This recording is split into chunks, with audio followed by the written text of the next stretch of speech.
ఏమవుతుందో వచ్చే సంవత్సరం, ఏం జరగబోతుందో, మరలా ఈ గొడవలేమో, మరలా ఈ మనసు పడతాలేమో, మరలా ఈ ఆవేదనేమో, మరలా నేను ఎన్ని ఇన్సల్ట్స్ తినాలో నాకు గర్భఫలం లేదని, మళ్ళా ఎన్ని మాటలు అంటారేమో, నా వివాహం కాలేదని, ఇప్పటికే 30 years దాటిపోయానని స్త్రీలు ఒకవేళ బాధపడుతున్నట్లయితే, పురుషులు బాధపడుతున్నట్లయితే మరలా ఇదే జీవితం ఏమో అంటే, దేవుడు అకస్మాత్తు కార్యాలు జరిగించే దేవుడు. ఆమేన్.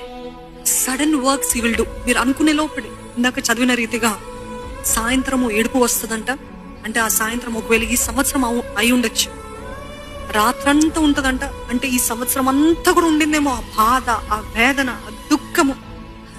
కానీ దేవుడు అందించే వాక్యము, వాగ్దానము, ఉదయాన్నే మీకు సంతోషం కలుగుతుంది. నమ్మిన వారు 2 చేతులెత్తి బిగ్గరగా హల్లెలూయా చెప్దామండి. You will not go the same way. You will not go with the same sorrow.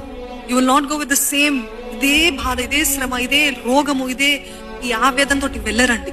ఒకవేళ ఉన్నప్పటికీ, నీ రాత్రంతా ఉన్నప్పటికీ, ఈ సంవత్సరం తోటి దేవుడు ముగించి దానికి ఇంకా ఫినిష్ చేసేసి, ఇంకా అన్ని కొట్టేసి ఒక నూతన ప్రారంభం ఇవ్వాలని ఆశపడుతున్నాడు. ఉదయాన్నే సంతోషం ఇవ్వాలని ఆశపడుతున్నాడు అండి.